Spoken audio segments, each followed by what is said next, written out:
evening, everyone. Thank you for coming out tonight. We're here for our 8th community conversation for the Mount Vernon Comprehensive Plan. I'm Commissioner of Department of Planning and Community Development, Jamie Brown. And we're very happy to have you all here tonight for what's soon to be the end of our first round of community conversations for the first phase of the conference. If you are new to this process, we'll go into a little bit more detail about what the plan of action is, what the process is, and a little more detail. But I want to start this off by introducing some of our staff who are here tonight. The Department of Planning and Community Development, we have our associate to my right, our Associate Commissioner, Catherine Adia, our Deputy Commissioner, Marlon Oliva. Then to the left there is our Senior Planner, Will Hyman. Signing in tonight is our grant coordinator, Lauren Duke, and our executive secretary, Nika Grant Olivaro. But we're also joined by a few other departments. We have Deputy Clerk Jackson here, our brand new OEM, Director Michael Montez, our zombie coordinator, I think it's been here, Justin, and I believe that's Lieutenant Taylor from the building department, all the way into that. So we have some staff here tonight that can answer some questions or address certain concerns or you can make a determination about certain issues. I believe I started responding here earlier tonight. We see more times as well, but once you're neighborhood development here, we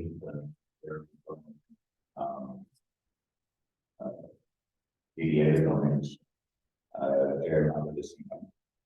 So again, some people will be filtering in, but we'll go into a little more detail about what the company plan is tonight. So yes, I'd like to send over to Good evening, everyone. So before we get started, we just want to give you a brief overview of how we're going to spend our time. So as you can see, we're going to make sure that we discuss the comprehensive plan and make space for any questions that you may have around the process. We are then going to really spend a bulk of the time hearing from you. So we have a visioning activity where we're going to ask you to think about the future of Mount Vernon and what your vision is. And then we're going to spend the bulk of our time both silently and in conversation with your neighbors, discussing opportunities and challenges, particularly when it comes to the set of core topics that we're using to help frame our discussion this evening. And then we're just going to close with some information about next steps. I'm going to quickly review a set of community agreements that we're going to use to anchor our meetings, and then we're going to kick off the following presentation. So you have these in front of you in the agenda. This might be hard to read for folks in the back.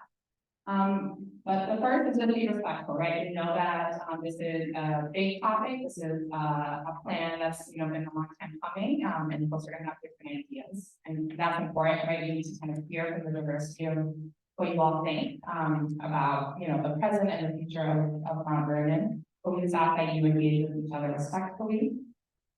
Be present. We appreciate you spending your evening with us, and we know we have other commitments. We have cell phones and other technology, and so we just ask that you go to be present with us and participating in the discussions this evening.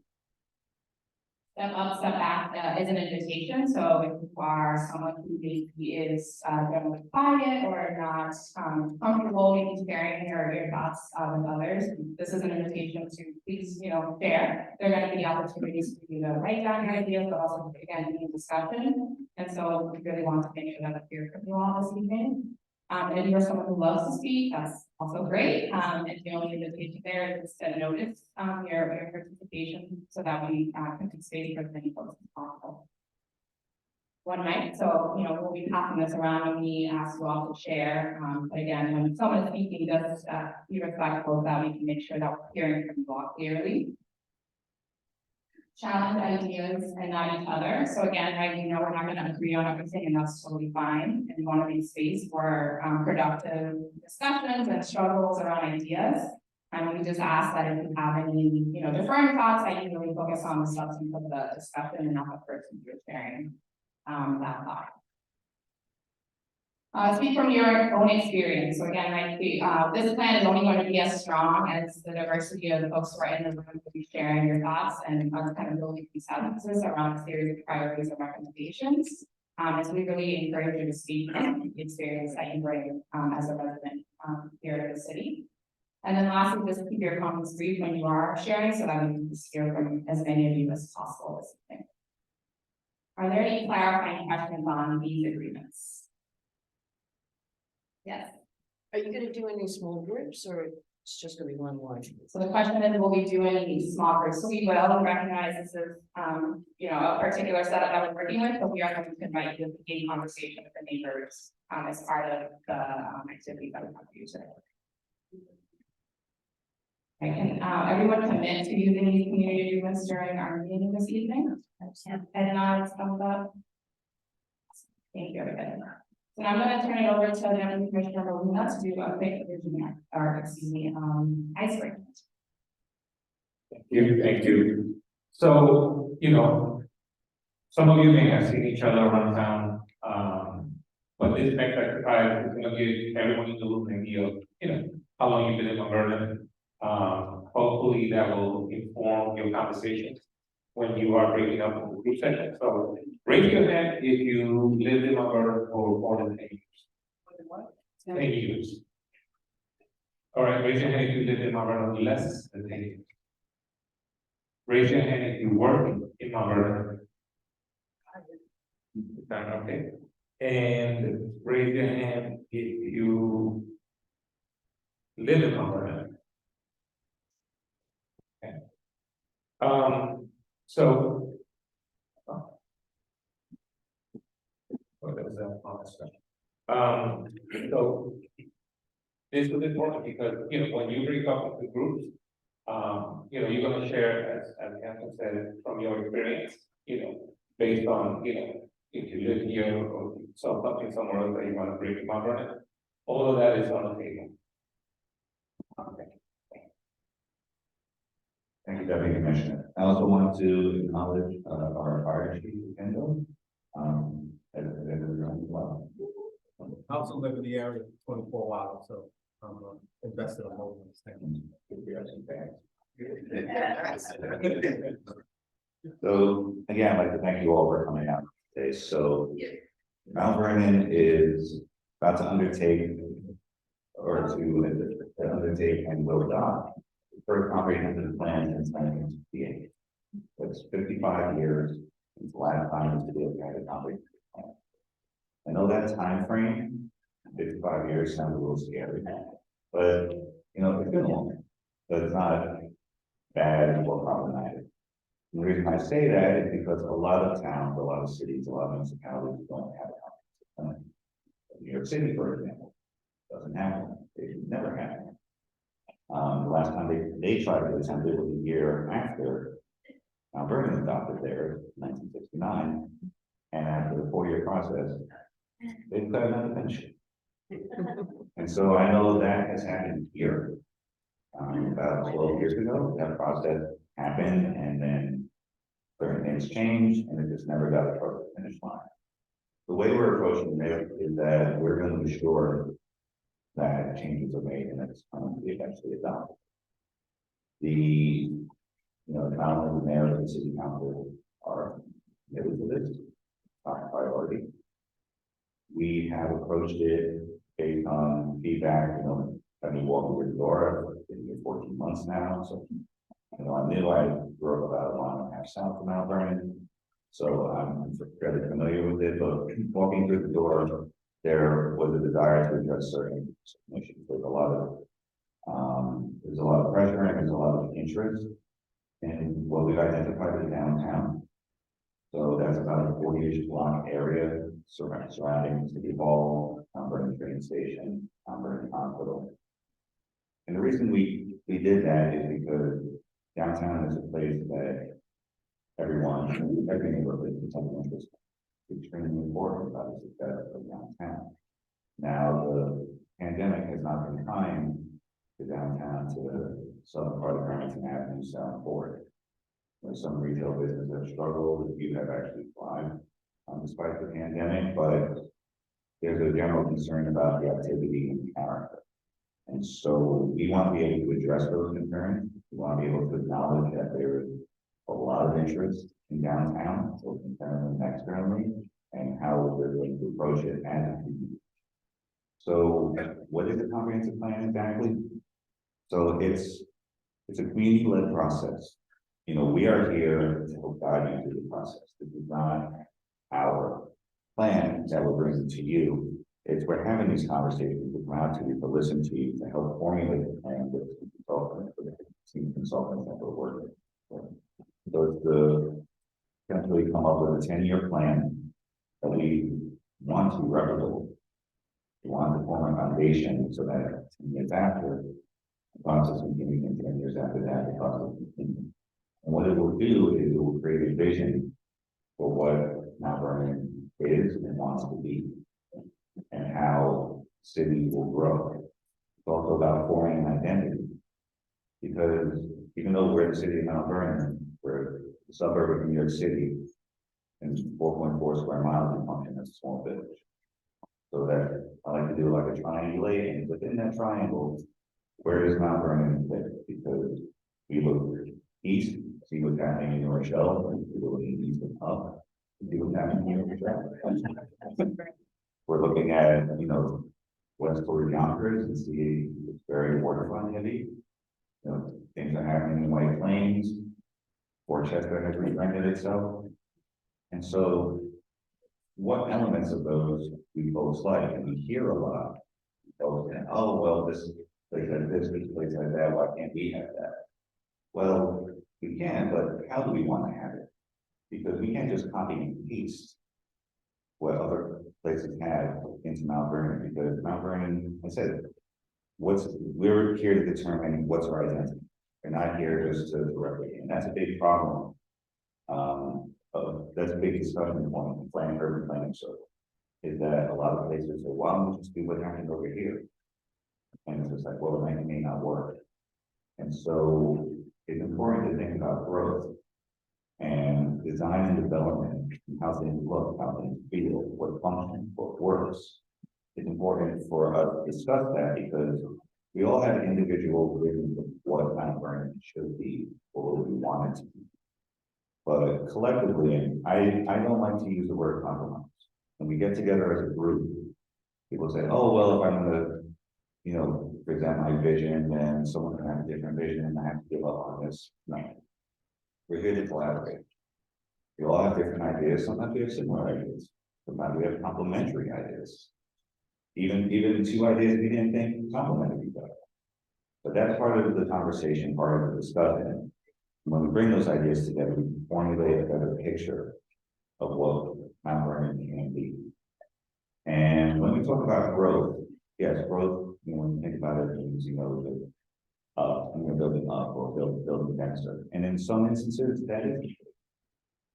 But growing is also just an idea of moving forward. Some of that is preservation. Some of that is maintaining that character. And whether it's the actual architectural character of the neighborhood or the density, you know, concern that we have as a property sporting is that we're losing some of our fabric with some of our buildings. Do we preserve those? Do we build something new? And how do we do it? These are the kind of discussions we need to have. And so the comprehensive plan is, as I said, very vision, but tends to be more development focused. It's not about picking up dog food. So we do have a constituent services unit and other units that you can register those complaints, but this is more about just creating the foundation of what the next 10 years will look like. And one thing I'd like to say is that comprehensive plan is not an end, it's a beginning. So we're going to go through a 18 to 24 month process. Be patient. At the end of this 18 to 24 month process is a beginning. Because we came up with this vision, because we created our identity, the real work will begin. But it's like we need to figure out how we're going to do this before we actually do it. And that includes, you know, where we're going to get the funding. you know, who are we gonna work with? What partners are we gonna have both internally and externally to make this happen, both in government and outside of government? So first phase I mentioned is to be, we anticipate will end this summer sometime. And then right before we finish, we're gonna go into phase two, which is really more of a deep dive into all the neighborhoods. You know, to figure out like what's happening really on your streets, your corners, your blocks, your community. And try to figure out like what's best for the community and how does it fit into the overall vision that we're in the process of creating. So what we've done is we brought on a team of consultants. We went through a RFP process, which stands for request for proposals. We received 4 proposals, 4 qualified planning firms. The mayor and planning staff interviewed all 4. We narrowed it down to 2. And then I met the city council and the 2 finalists. We decided on a group called Metropolitan Urban Design Workshop, also known as MUD Workshop. They're a minority woman-owned business enterprise based out of Brooklyn. Very small, very grassroots, with a lot of urban design and community planning experience. They're partnering with 2 organizations. One is AKRF, that's an environmental and zoning firm that has a huge footprint regionally. And also Hudson Valley County for Progress, for based in Newburgh, who represents all towns and municipalities throughout the Hudson Valley. And they're going to be focusing on housing and economic development and doing a lot of research with discipline analysis, statistics, things like that. And also they have great relationships and partnerships throughout the region, throughout the state. So they're going to be able to help identify the conduits that we can get some of these ideas and these projects done. So the contract with MUD Workshop and its sub-consultants is $250,000. It's for a 2-year period.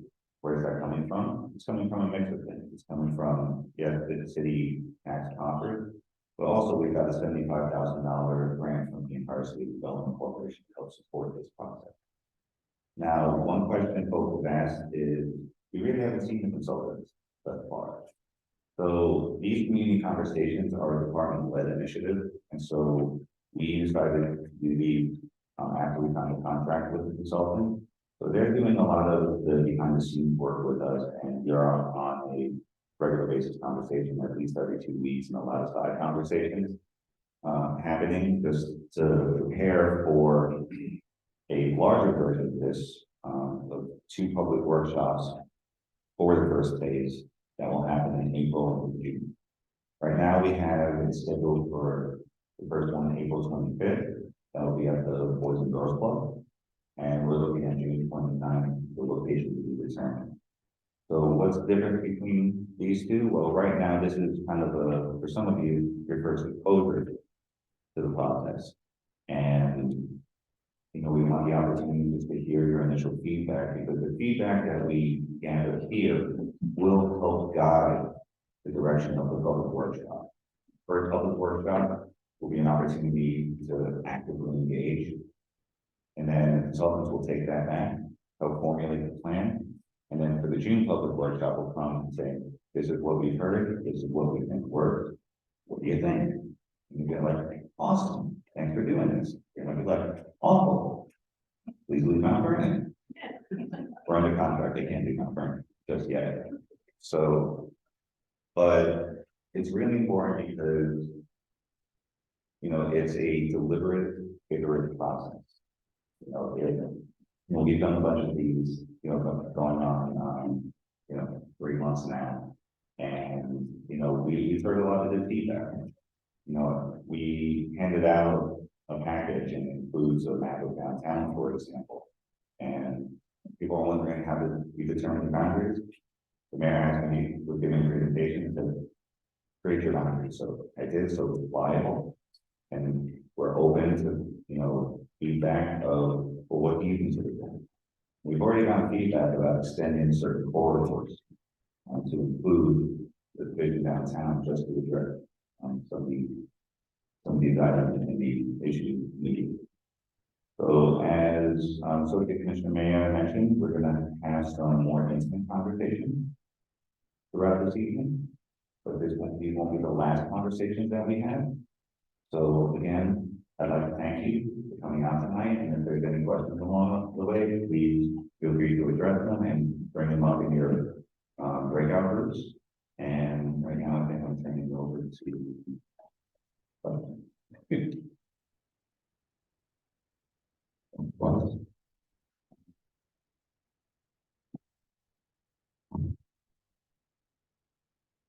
Yes, my name is Dolores and I'm born and raised here in the city of Mount Vernon.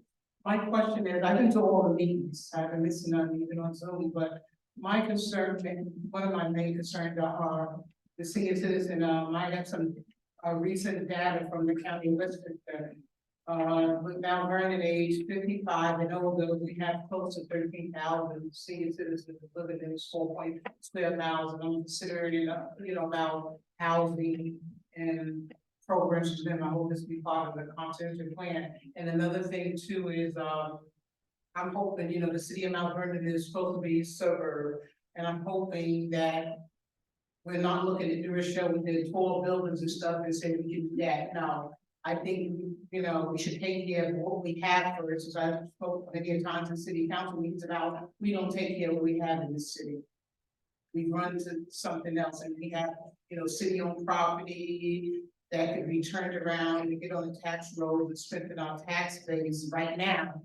Still, waiting for this comprehensive plan. I mean, look at the north side of Woodville, that could be something with a law or housing or something to bring, to the tax roll. We have too many buildings owned by the city that's, sit here. What are we gonna do about that? That should be part of, comprehensive plan.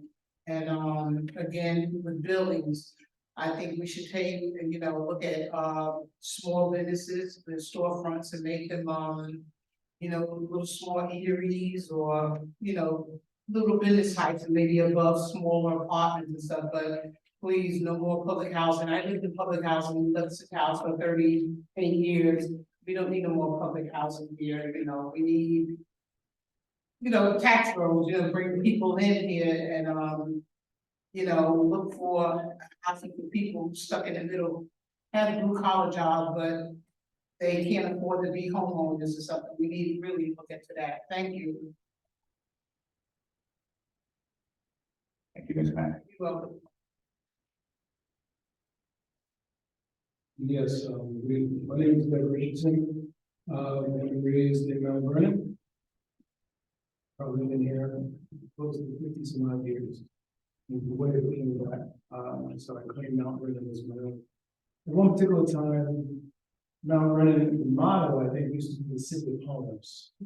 And it seems as if a lot of places I'm going now around Mount Vernon, there's from Question Parkway, there's Grand Avenue, it's getting higher and higher and higher. There used to be a time there was a ceiling on how we could build. At one point, I think Con Edison was the highest building we had, and then it was the plaza. The plaza, what do you The think? plaza that started to get its height up. We're building up, and I understand about the future, I understand about economics, but at the same time, it seems as if we're not really taking care of what we have. One of the things that concerns me is with every building that you build, right? One of the arguments we had is this building that's come up here on the corner, okay? And as far as the cost of housing, who does it, who does it supply? Who does it, who does it benefit? Okay, because that's not somewhere where I think some of the average citizens would probably afford to be. What's the selling point? It's right next to Metro North. And you have this whole road down on Question Parkway between the element and built, it's by Metro North, it's a selling point, it's great. But what about all the other things that are further on in the front? This may not be the forum for this, but I live in Fleetwood. And I'm seeing Fleetwood kind of going downhill, okay, as far as the racing up and down streets, as far as the vehicles getting, vandalized. My car was vandalized, my downstairs neighbor's car. I'm concerned with what is there to offer, the kids here. For everything that you're doing as far as, the the building of new buildings, accommodating, more people coming into them. What about those that are? Absolutely, and that's a good thank you for that. And that's why we're having these conversations, because we are trying to listen to some folks already here. And one thing I just want to bring up, because, City of Homes comes up every meeting, every conversation, and it's true. But when we talk about development, one thing we must recognize, and we need to frame it, is what does a home mean? Because when folks say that, I know they need more home ownership, but even the definition of home ownership has changed. And what that means from when the city was established, whether it's condominiums, cooperatives, the region has changed a lot in terms of what it means to own a home and the ability to own a home, because prices have skyrocketed, and beyond inflation. But we're talking about, and this is something we wanted to hear actually more in our conversation. We've heard a little bit, is the thought of alternative forms of home ownership, because we're talking about our children and extended family members saying, I'd love to put roots down in Mount Vernon, but I can't get my foot in the door because it's the places I want to live in, I'm gonna have to wait 10, 15 years to save them. And so it's just reframing that conversation to like, what does it mean today? And what is Mount Vernon comfortable with in reframing that definition? More and more.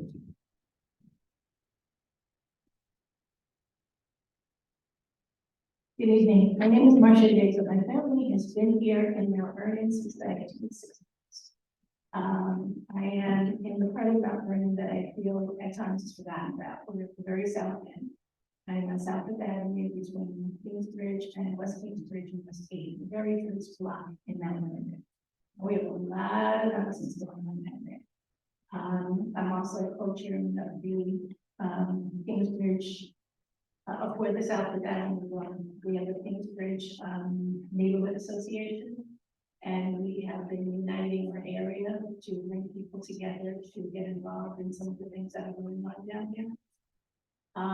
We've had a lot of problems because it is the very first block in Mount Vernon, literally coming up from Washington Coast Road and around.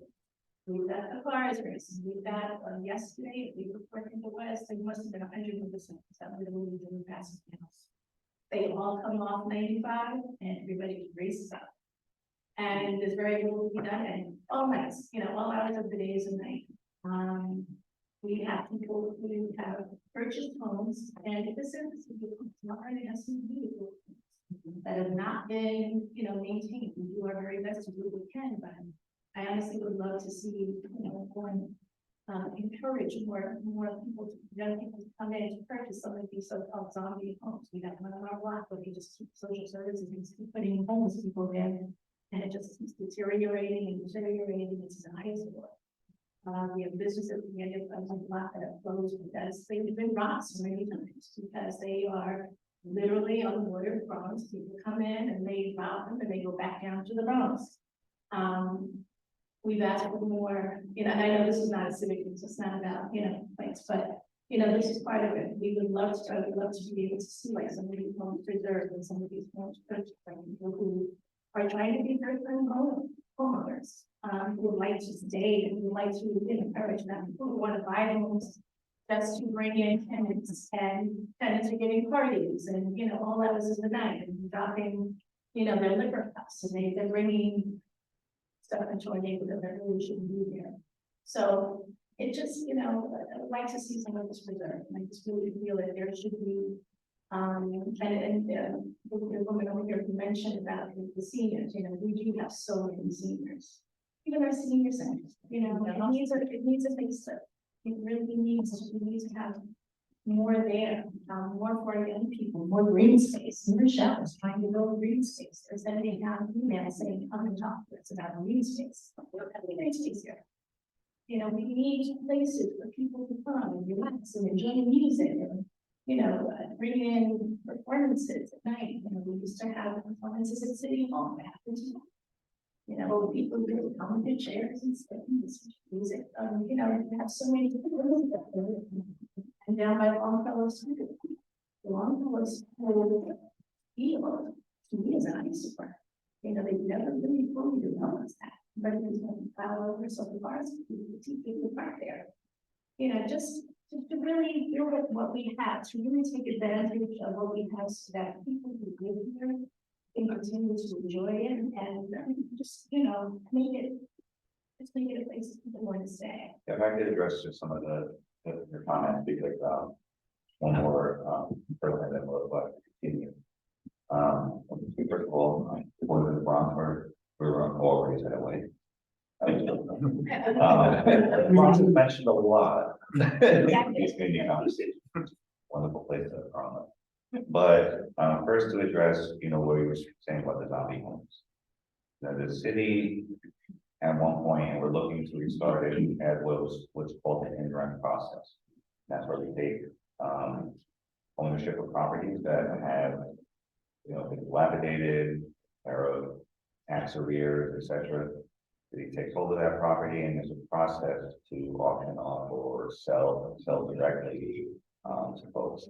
That has been dormant since 2015, that program, so council has been actively, you know, aside from auditing and trying to help us get a bond rating, to try to restart this process, to get some of these properties that we already have off of our tax rolls, but the process to have it go through the city and not, you know, sit there, you know, falling apart or sitting in city ownership. The second thing I wanted to address was, you know, thank you for mentioning open space, because open space is important. And it's something just in general in these processes, particularly in this region, because of the health that the city has felt over the last couple of decades, that open space is not brought up enough. And so that is part of the conversation. You know, and it's, you know, what's currently there and its relationship and opportunities and relationships to the communities, and not only that, identifying and a plan for potential meetings as well. One more question, we have to continue.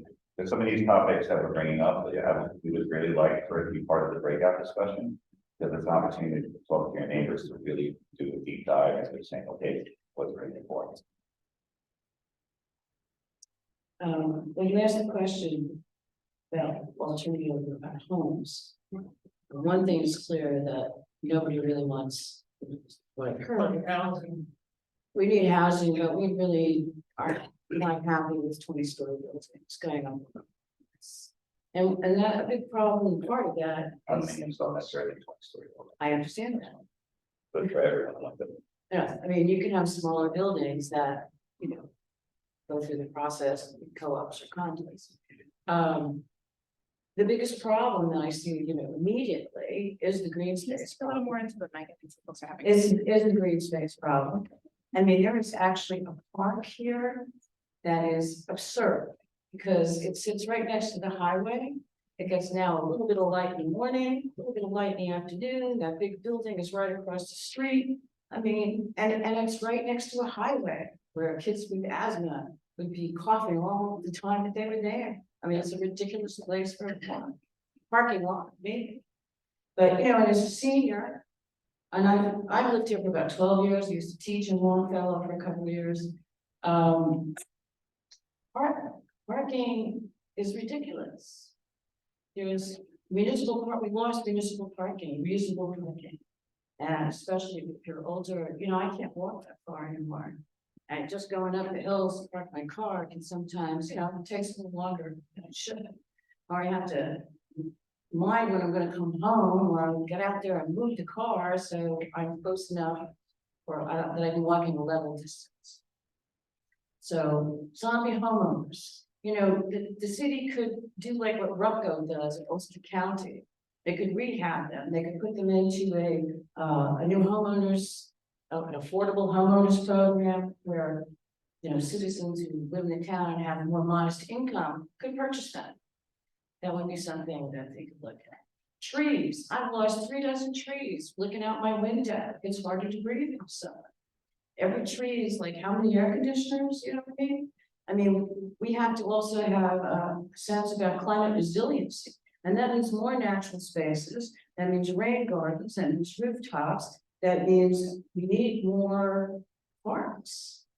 Or, you know, if we have some lots, maybe they can be community gardens, maybe there's some way to make that a multi-tenant community garden. These are kind of, I have to bring these ideas in, because our future climate-wise is gonna be probably a lot more rain, a lot more unpredictability about wind, a lot more heat in the summer, right? We have no senior facilities in Cleveland. You know, the pharmacy wanted to build this ridiculous building. I say ridiculous because it has no, it was gonna, it's pavement is occupying the whole thing, you know? Maybe we could buy that building and do something with it for this part of town. I don't know. Anyway, obviously we have a few things to talk about, and thanks for the opportunity. Glad to see my neighbors out here. Thank you, and no, we've heard you regarding seniors. You know, it's something that we discussed within the administration, finally providing, you know, affordable senior opportunities, but programs as well. You know, the armory is you know, it's a difficult situation over there, and we're trying to do our best to prioritize it, but not only there, but just in other locations to offer programs as well. Great. So we're gonna move on to our vision activity. A lot of the comments tonight is really what we want to hear from you on. So now we're just gonna move through a set of activities that just allow us to kind of frame the discussion a little bit further and give you some guidance. So, you know, some of you have already begun to share, like, what do you want to see, right? So when we talk about this being a 10-year plan for Mount Vernon, this really is an invitation for you to think about 10 years from now, when you wake up and leave your apartment, when you wake up and leave your house, what does Mount Vernon look like to you? You know, what is the aspirational vision for the city for you? You know, some folks are already talking about, right, walking and feeling cool because we have trees, right? So really just think about all of the positive things that you want to see happen, given some of the challenges that have already been named, some concerns that you have, and some ideas that have already been discussed around what's possible. You should have received a purple piece of paper when you walked in earlier. And so we ask you to take 2 minutes and quietly reflect to yourself. When you think about your vision for the city in 10 years or 20 years, what comes up? What do you see? What kind of imagery does it kind of connote for you? And just take a few minutes to capture that.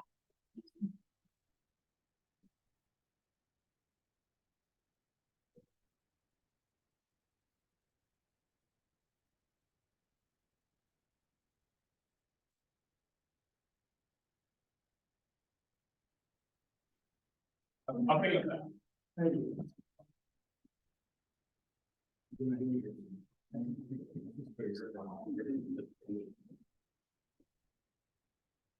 Please, break your hand.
All right, so we know folks may still be writing, it's just the only time and we just wanna make space if anyone wants to share your vision. Especially if you haven't spoken yet, just raise your hand and, we'll spend about 5 minutes just, hearing from you all. What comes to mind when you think about the future of, Mount Vernon?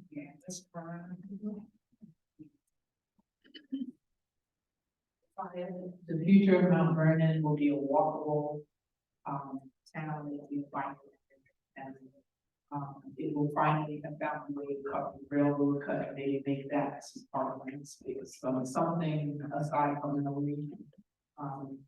I know that we're looking for different ways to bring in revenue and stuff like that, but it can't be on that, so, homeowners, so I'm hoping that the future of Mount Vernon would, have some thought put into what we want to be known for, right? It can't just be Mount Vernon High School basketball teams and that kind of thing. What is it, what are we the epicenter of? What are we the manufacturer of?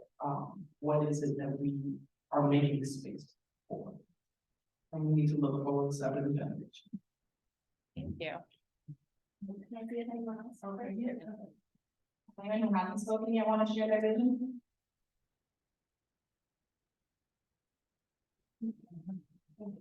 Thank you. Is there any concerns or is anybody talking about bringing the Y back online on Second Avenue for our young children? Because they don't have anything to do. And also, have you considered building a state of the art senior citizen building on 3rd and 4th from 3rd Street all the way to 4th Avenue? And as far as green space, what are they doing with that big lot on Sandra Boulevard between 6th and 7th Avenue? But please bring the Y back online for our children. I'm taking my kids to the Y in New Rochelle, and I shouldn't have to spend my money there, but I should be spending my money in Mount Vernon. Thank you.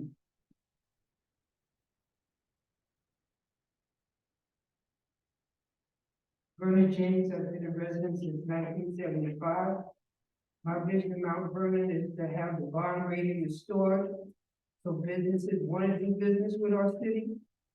New businesses reflect the needs of the city's citizens, an updated and modernized hospital, renovated government building, and an event or sport or events or a event facilities. You want to do any good things, if you're not church affiliated, where do you do, you know, parties or weddings or whatever in Mount Vernon? You don't have any space like that here.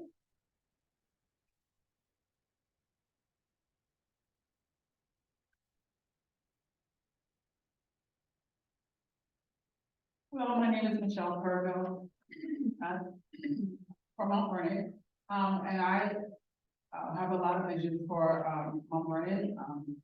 One of the things that I look for is like a homeowner, and my grandmother had owned her home in Mount Vernon for 50+ years, and I also invested in some neighbors who have, I think, you know, historical memories here. I actually purchased my home from someone who had been in the home, born and raised.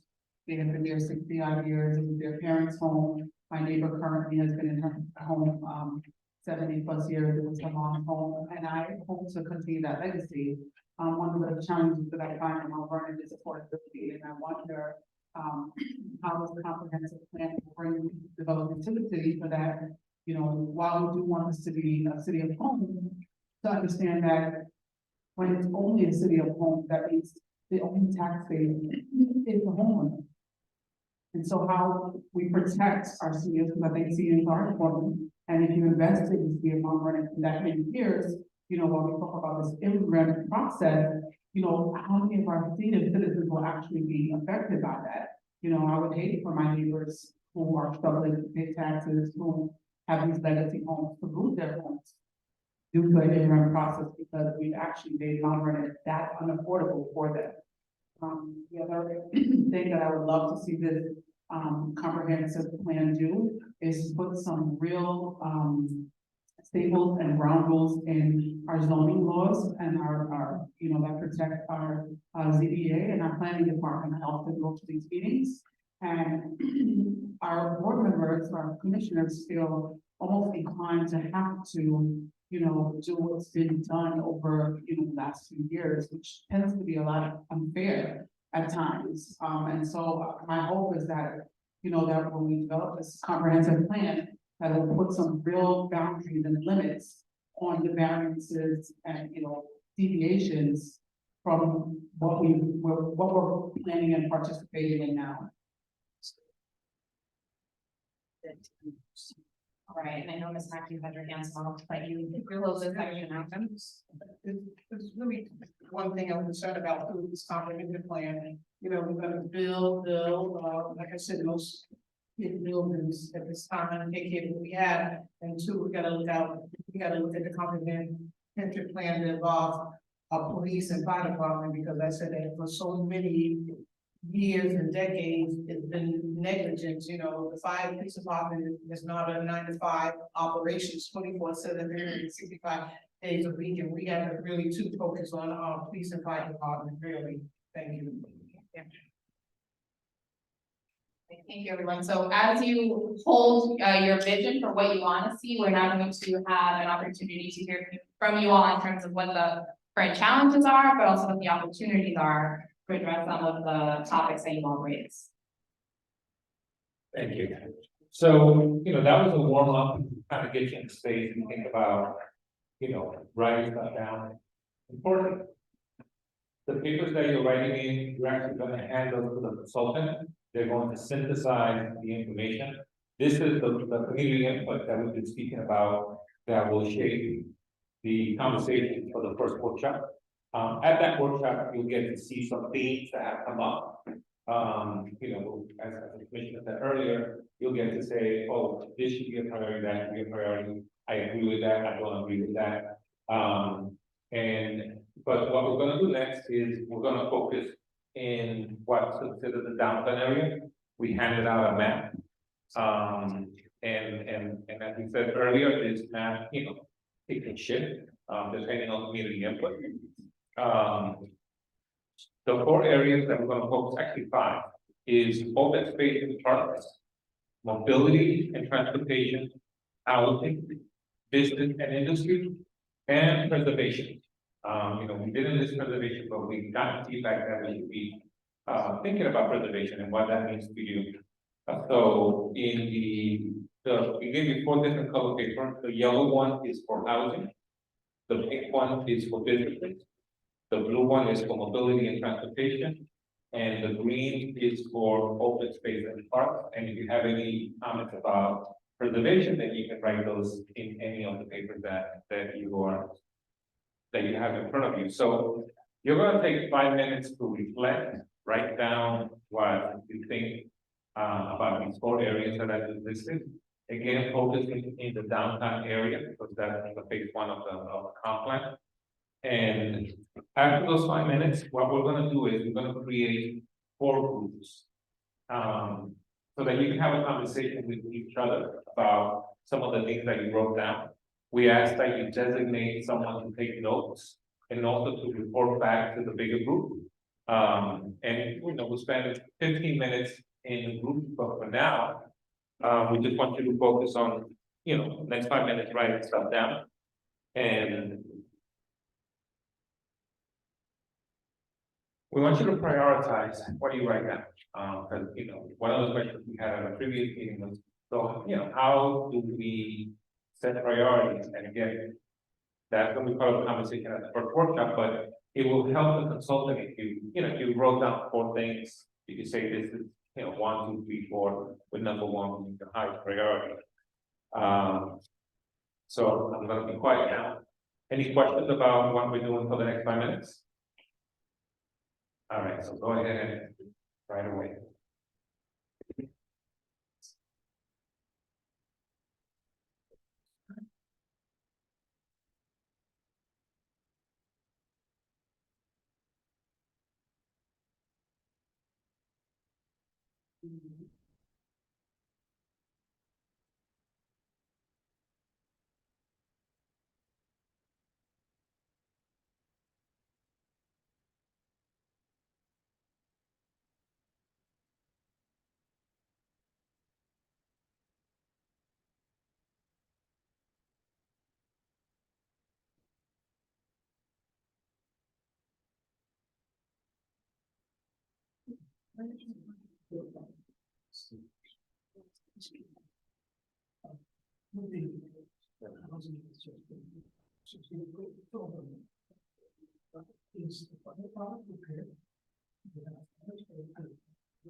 So we're gonna another minute. Right.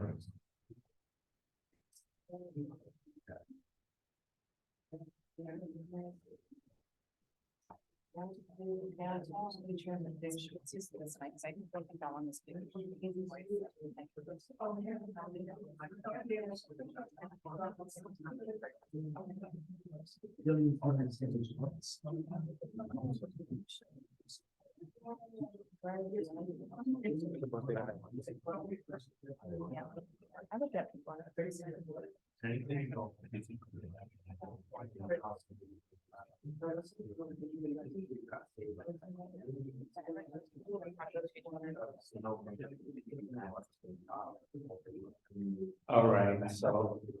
What we can do next is that we're gonna bring up the rules. So that you can have a conversation about what we were asking. And I'm gonna suggest the following. This first two rows, please come to this is gonna be group number one. Then here's gonna be group number two, maybe consolidate group in so that you can have a bunch to the front. And then here. Group. So group one, group two, group three. Okay, maybe this will be group four, and then this will go back to be group three. So if you can come up. You can come up, yeah, introduce yourself. First thing that you want to do is you want to select someone who will take notes on your conversation. And help prioritize what you want to share with the whole group.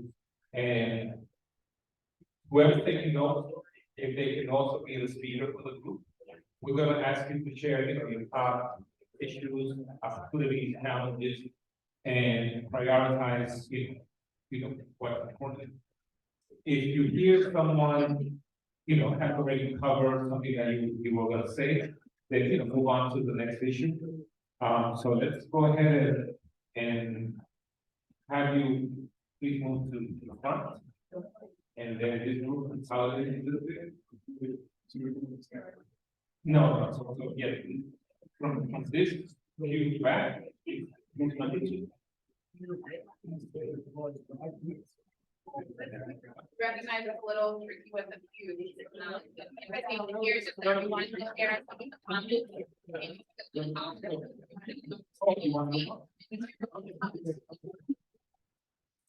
get a sense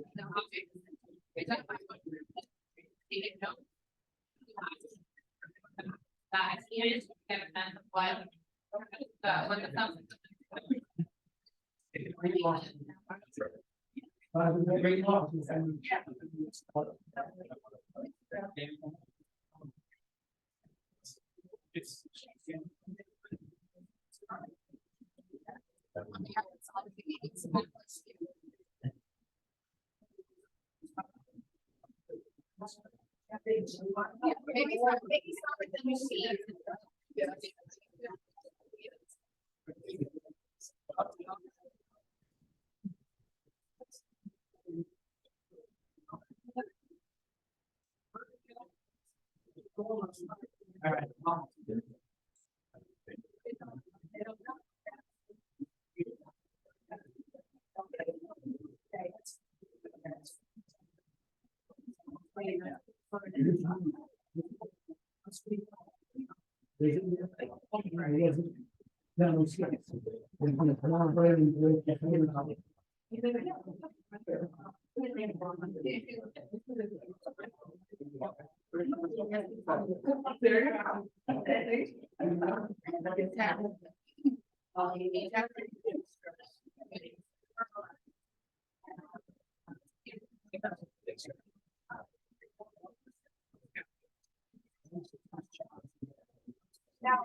I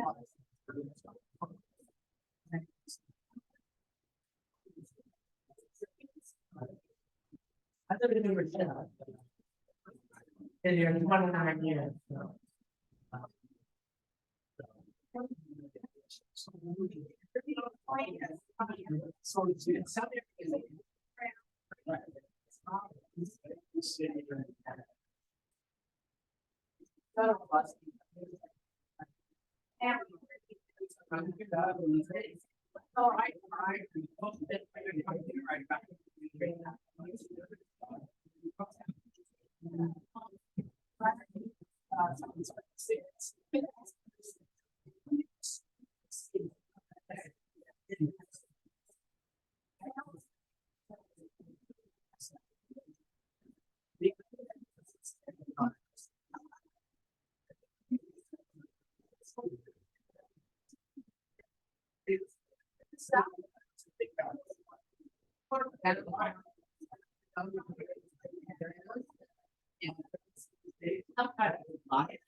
I would make sure you done fire.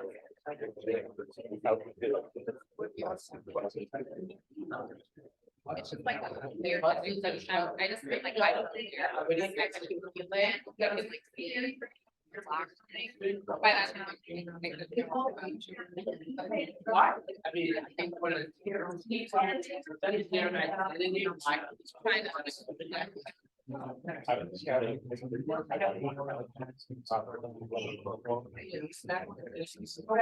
well, that's what it's our vision to try to create that. And then I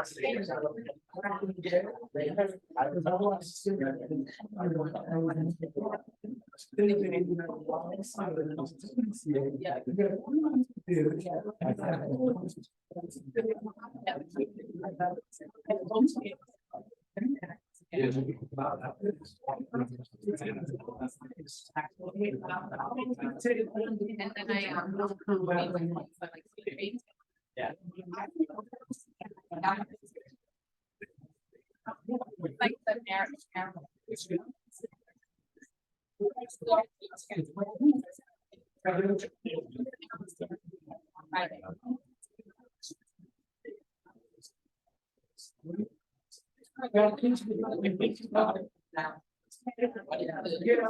What's for you?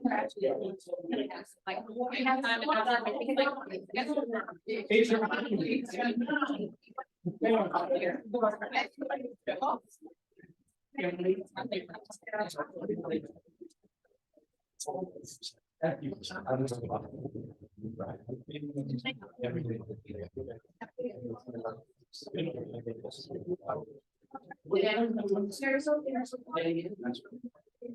And that's not to knock those folks. You know, it's fine, make them see.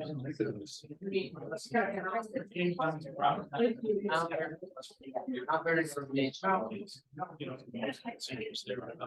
begins to decline. It's an argument.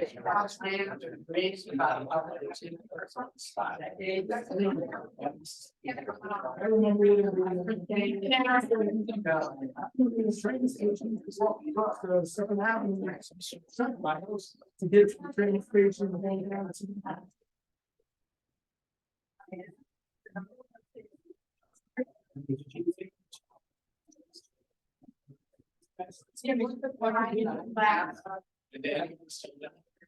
I would need to go, I'll go to each.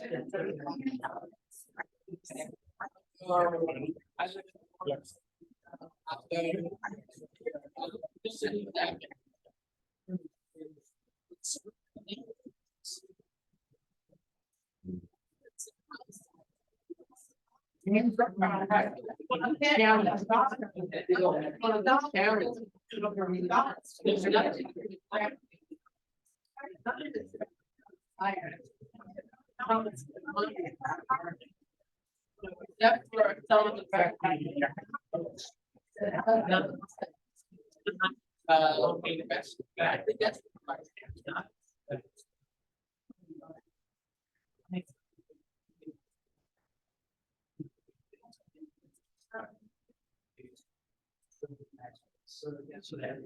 Well, I said, one of the champions, if we were gonna list the challenge, if not, well, people will try out to die, spend money.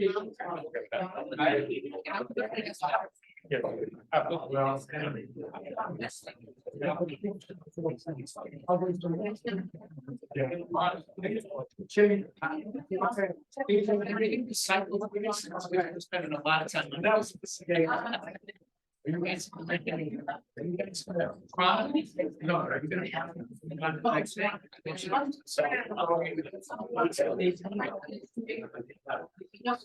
Just come back. I'm trying to for an hour.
I think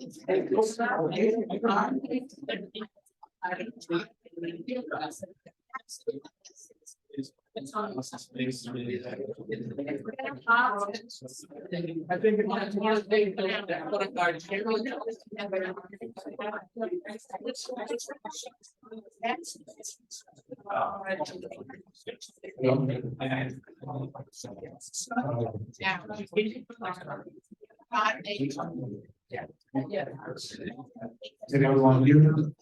Yeah.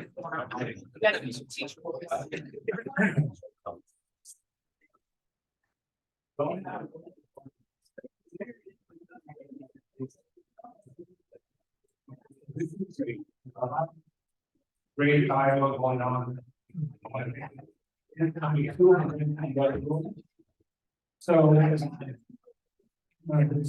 So thank you everyone, this had been amazing, but now we have to come back.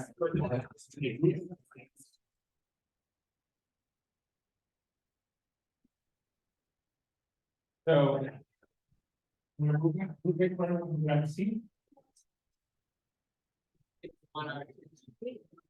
Can we get everyone's attention? Please, thank you. So with that, I'm going to welcome our mayor. Howard. And so what we're going to do next is we're going to start with this is group number 1, group number 2, group number 3, group number 4.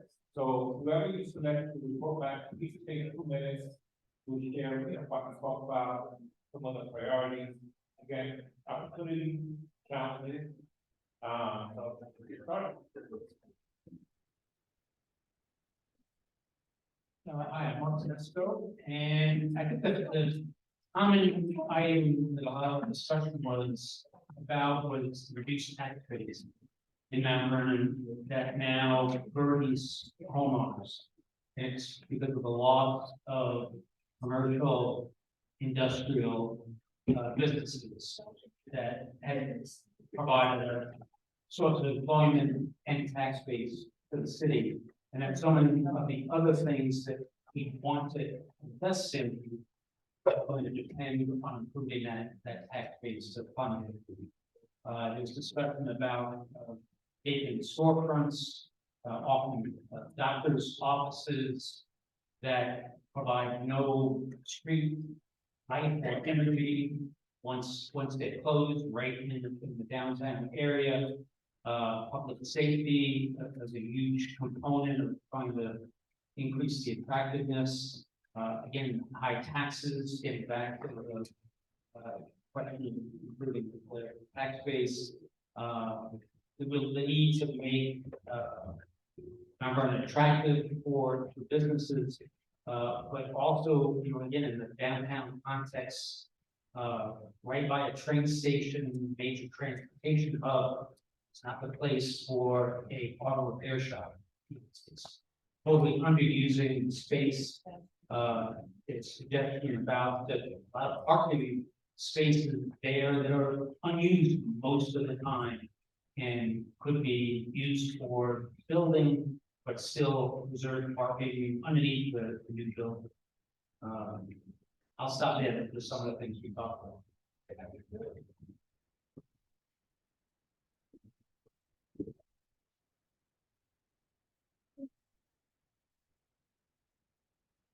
Hi, I'm Tanya, and on the heels of what you once said, I think that safety is definitely a major concern. We focus more on the vision and talking about intergenerational spaces, both indoor and outdoor, and just to focus on our youth as well as our elderly. And talk about some of the key ways to the city of Mount Vernon. They need a better image and really reflect who we really are. Also touched on some historic preservation, and just overall what Mount Vernon used to be back in its golden days. Having a movie theater in just the downtown area, the YMCA is very, very missed by families in Mount Vernon. Is there any way to recapture that and bring some true revitalization to Mount Vernon, to downtown, and Stacy, we can talk about that.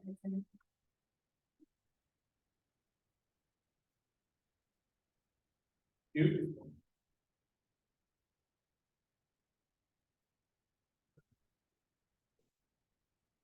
Hi, so our vision.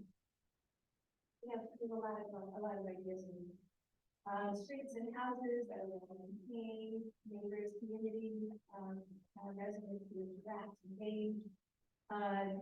Green spaces, heavy traffic diverted, away from the residential areas in the evening and calendar, so that we don't have those loud rumbling noises and, cars coming through, for parks and open space, parks and places we can deploy trees everywhere, promenades, excellent, developing programs, community gardens and environmental projects in the schools so that the youngsters learn how to create and maintain and grow these gardens. For housing, possibility of converting some of the larger older homes into multi-occupancy homes.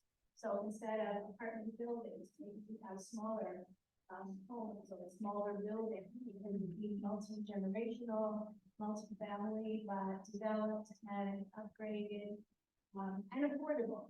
Housing that doesn't get expensive, no high buildings, meaning that the people, to be able to stay in their homes for people who have been here a long time.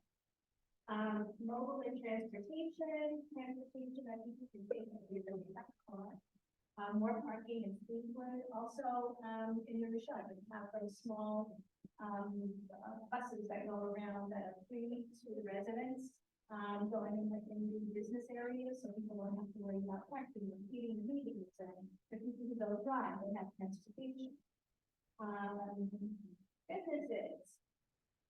Smaller shops, not looking for cookie cutter buildings, the buildings should be in similar design, so that colors flow and they live next to each other. Long-term business developments that are committed to developing the Vernon, not just being tax students and then leave. Also, focusing on developing Main Street industrial zone on the Western Parkway, so that businesses can remain on the Western Parkway, but not where the residential areas are. Downtown, diverse and tasteful small retail shops and more comfortable parkland setting, with community gardens.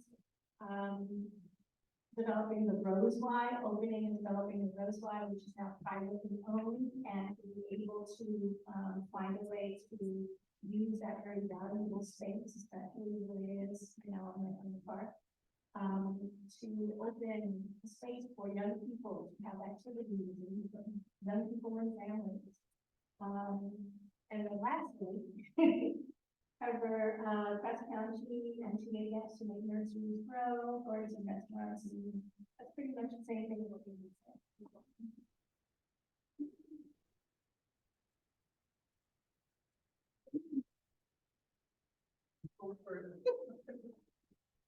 So there were a lot of thoughts that came out of this group, and I'm gonna lean heavily on my group members to make sure that I'm correct. So in terms of mobility and transportation, we try to capture some challenges and opportunities. The opportunities are more buses to connect to Fleetwood, senior parking for all of these developments that are coming up. Opportunities, more biking, more walking, greater transportation. For parks and open space, we would cover the Mount Vernon Street, train tracks, and in some kind of way, we want more trees, we want more green space, we want green buildings. In terms of housing, there was some offerings of adding housing, more housing in the downtown area. We might go like nice schools. In terms of businesses challenges, there was a lot of discussion about. There were conversations around there's not much to attract businesses or outsiders to Mount Vernon. There's a perception of safety in terms of shopping in downtown Mount Vernon. We need to do better marketing of our key businesses. And I just wanted to remind personal privilege that we have some incredible businesses in Mount Vernon. We do have to do a better job of marketing Like Bright Restaurant was, you know, the chef at Bright Restaurant beat Bobby Flay like multiple years in a row. There are major corporations that are here that are just kind of low key that we could do a better job of highlighting and amplifying because they are located here in Mount Vernon. And there are opportunities in terms of opportunities, incentives for businesses to come, better parking. And if I missed anything, just shout out very quickly as Captain. Take the mic. Thank you, everyone. So remember, please, all the papers that you wrote in, we're gonna collect them. So, leave them at where you're sitting, and we're gonna pick them up because we're gonna share them with the consultant, they're gonna synthesize it. The information that you share with us, and that's part of what's gonna be informing the workshop. So I want to invite the mayor to say a few words. Mayor?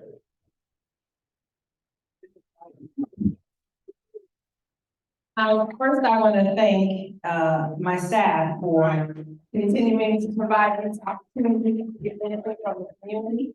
Secondly, I want to thank the community for coming out, right? Because we said this is Envision Mount Vernon, how are we envisioning a better Mount Vernon together? It's not just us sitting in office and saying these are the things that we feel need to happen and that we know everything that the community want to hear from you. And pretty much, we're hearing the same thing, whether we're doing these workshops here or on South Columbus Avenue or at the Dole Center or, wherever we've done them, a lot of the ideas are the same ideas that are bubbling up. And, clearly we want to look very much like the communities around us that have had a lot of stability and opportunities to grow, right? When I look back 15 years ago in New Rochelle, you saw abandoned movie theaters, you saw an abandoned mall, abandoned Macy's. It was abandoned, it was a ghost town, right? But what they did is they've gone through a comprehensive plan. They put together leadership. They had stable and consistent leadership, and you're able to build. I was in Yonkers since 2008 working and sat on the downtown redevelopment committee. That was the same thing. People in the community coming out, sharing and building. I don't know how many of you are sports fans or how many of you are home and garden fans or anything, but you have to start somewhere, right? And Mount Vernon, we haven't done real planning. We've been reactionary. We haven't taken care of the infrastructure of our city. So we're starting so far behind the communities around us. But that doesn't mean that we can't do it. It just means that we have to be persistent and we have to stay the course. And none of this is gonna happen overnight. Like I said, anything we've seen in 2008, Yonkers downtown was ghost town. It was ghost town. Getty Square was dangerous. Chicken Island was dangerous. Main Street didn't exist. The waterfront, there was a recession at that time, and the waterfront development stopped for about 3 years. And so, here in Mount Vernon, we have to stay the course. We can't get so frustrated that we give up. And I think this is the first time, we are praying that this will be the first adopted comprehensive plan in 55 years. Okay? 1968 was the last time we participated in this process. They did it back in about 2010, but it was never adopted, it wasn't completed. And even if it wasn't adopted and completed in 2010, guess what? With climate change and with so many of the things, infrastructure issues, we would have to be doing it all over again. So thank you for coming out for this. Hopefully those who are interested in charter revision, we will be putting those applications out sometime in April and looking to get our charter revision commission back up. I think the last time there was any major charter revision work done was in 1972. Right, so again, that's 52 years ago. So we have to get to a place where we just start building upon small successes. But I know people are frustrated and we want change overnight. And so what we keep doing is because we want change overnight, we keep changing, and that's not going to allow change to come over. Right, so if you're doing renovations in your house, it takes a while. You start with one project and you move on to the next project and you move on to the next project. And that's the same thing that we're gonna have to do here in Mount Vernon. Slow and steady is what's gonna win the race here for us as residents and stakeholders in Mount Vernon. And we're glad that you are willing to take the journey with us. We hope that you stay engaged. There will be more workshops, there will be more opportunities to participate, especially as the consultant synthesizes this information.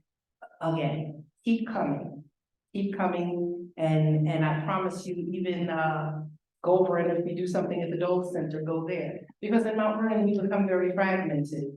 The same thing that people want on the south side is the same thing things that people want on the north side, and on the east and the west. Regardless if you are impoverished or you live in $1 million home in Mount Vernon, everyone wants to be safe. They want their streets to be clean. They want their positive activities for the young people. They want, our seniors want to be able to age in place. We want to be able to shop and spend money in our community. Right? I mean, like 90% of what I buy is outside of the community because we don't have the type of stores that I need to. I mean, the rainbow shop is great for some people, but if I buy lunch, my stuff will be split. It's not gonna work for me, right? And so we are God's work community, and we allow people to kind of put labels on us, and then we take those labels on to ourselves. We're spending close to $500 million outside of our community every year. And if we had the types of businesses and industries here in Mount Vernon, and we were able to recycle that money in our community, that tax dollar would come back to us as well. And so we have a much stronger base than we allow ourselves to believe. The problem is that we don't have the right retail and leisure, you know, we haven't had a hotel, so we're having conversations. We're talking to Ginsburg Development about trying to put a hotel down there near Memorial Field, over where the Best Buy parking lot is. That's something, they built that parking lot with that in mind, right? Then how could they build upon it later on? And so we're back in those conversations. What are we going to bring over to the Bed Bath and Beyond space? How are we gonna re-enliven Mount Vernon's downtown? What type of ordinances will we work with the city council to pass?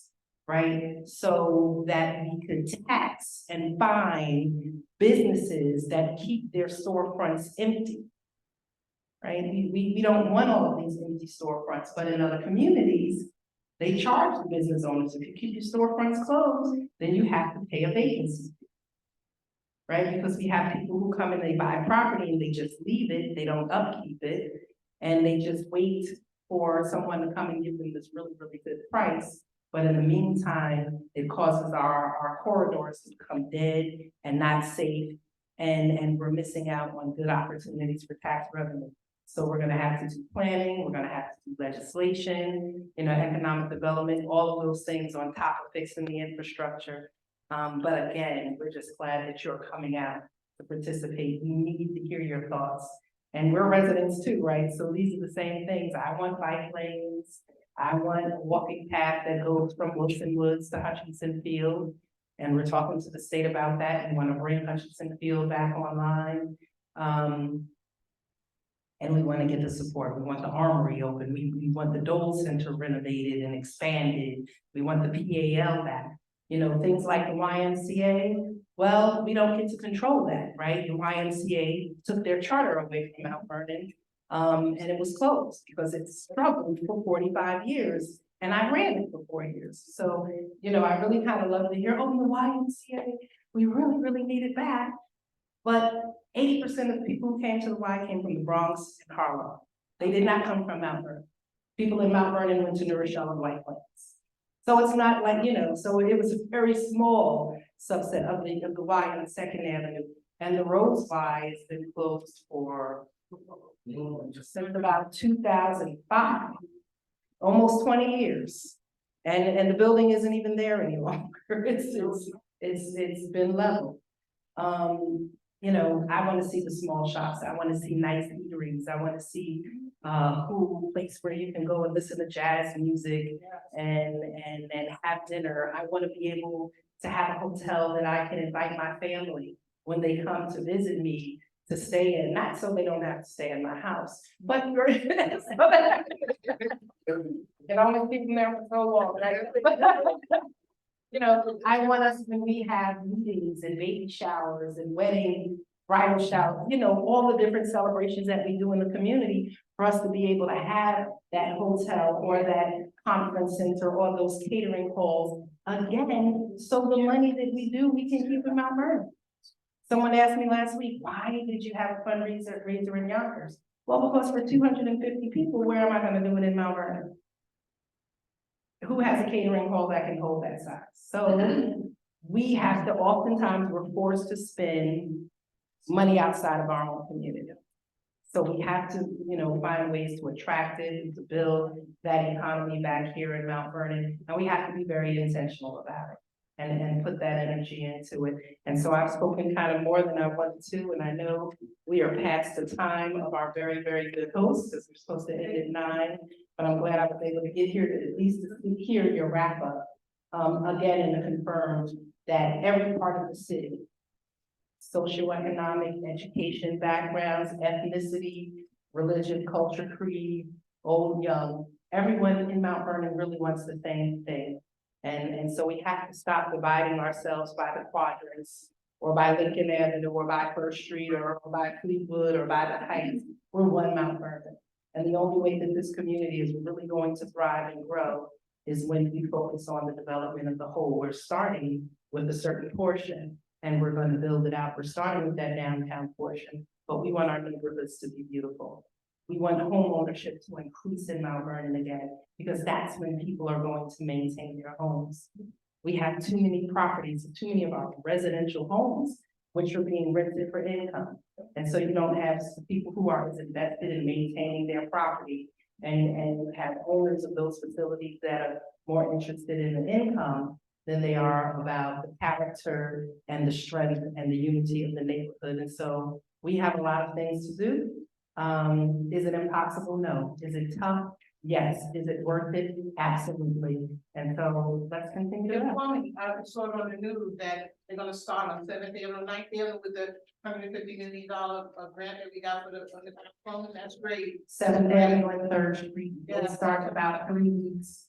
It is a $9 million project, because right there at the corner of 7th Avenue and 3rd Street, in the midst of Leicester Towers, in the midst of Ivy Gardens, Centennial Homes, Grace House, the fire department, and a residential community. You have over 1,500 families who can't flush their toilets if that pump is not running 24 hours a day, 7 days a week. And again, these issues didn't happen just now. They're going back to 2000 and even before that. So like I said, a lot of work to do. The money that we're getting into the city is not allowing us to enhance it. It's allowing us to just get to level ground. But we are planning today for a better tomorrow. We're working today for a better tomorrow. We're just asking that you continue to stick and come out and do these workshops, because your input is very, very helpful, and it is very necessary. And we want you to know that we are here to serve you, not just to go out and do what we think is going to be best. Okay, thank you. Mayor! Sorry, he's really loud. What's gonna keep the leadership stable, because what worked in Rochelle is no one's been there forever. And they're really stable. How do we keep y'all stable? How do we keep y'all in office?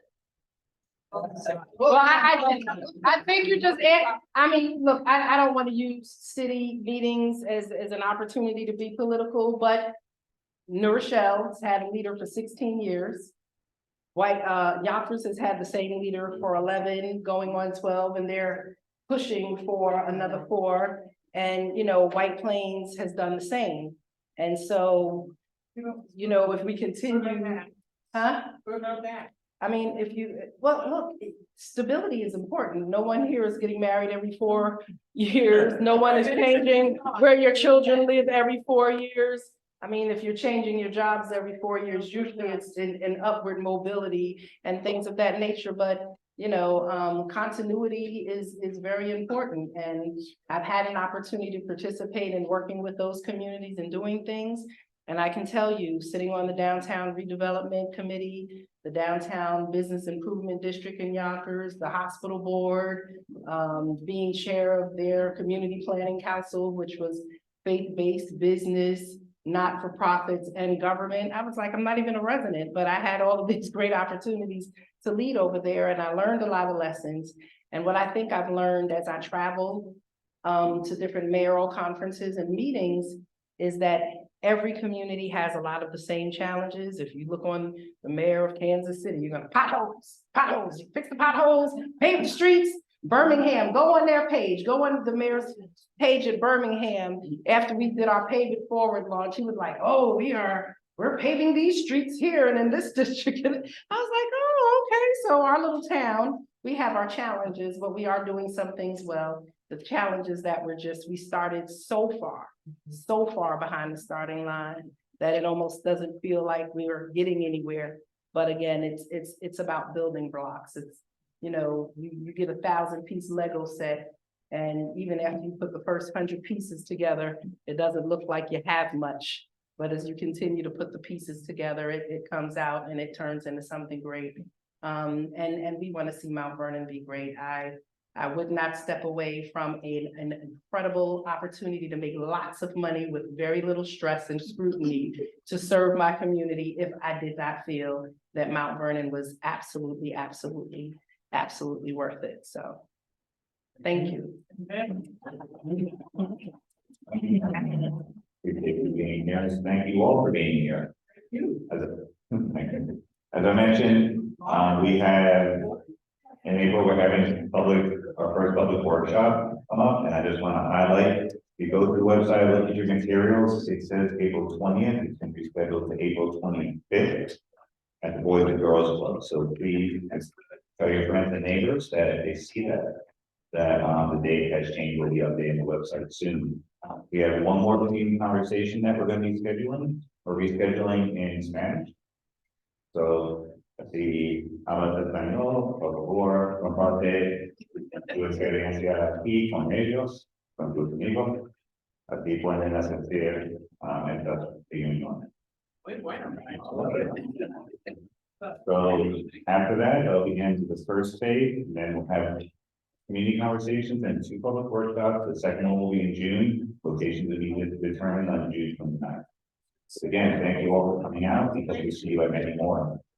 Have a great night. All right, remember to leave the paper behind.